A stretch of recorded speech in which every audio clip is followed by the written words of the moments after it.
মই night duty কৰি আহিছিলোঁ। তাৰপিছত মানে দিনত শুই আছিলোঁ আপোনাৰ 9:30 মান বজাত। পুৰা ধাপকে জুই জ্বলি আছিলে। দেখিছোঁ জুইটো জ্বলি আছে, মই একদম পিছফালৰ পৰা পলাই পেলাই যেন তেন কৰি অকল চিলিণ্ডাৰটো বচাব পাৰিলোঁ, বাকী চব গ'ল। কিমান টকা মানৰ সামগ্ৰী এতিয়ালৈকে অনিষ্ট হ'ল? এতিয়া মিনিমাম আপোনাৰ পইচা আছিলে মিনিমাম 22,000 মান। তাৰপিছত আপোনাৰ ফেন চেন ফ্ৰিজ চ্ৰিজ চব জ্বলি থাকিলে। সকলো জ্বলি থাকিল।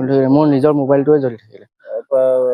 হেৰি কিমান দিন আহিছিলে তোমাৰ ফায়াৰ চেফটি কিমান সময়ত আহিছিলে? জুইটো লাগিছে 9:30 মানত। 10:05 মানত ফায়াৰ চেফটি আহিছিলে। আমাৰ গাঁৱৰ ল'ৰাকেইটা বহুত হেল্প কৰিছে।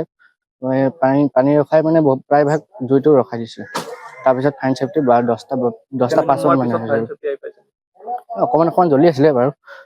এনেকা টাইমত 10:05 ফায়াৰ চেফটি আহি পাইছে। মানে আধা ঘণ্টাতকৈ বেছি টাইম লাগিছে। আধা ঘণ্টাতকৈ বেছি টাইম লাগিছে। তুমি কেনেকে গম পালা শুনিছিলা?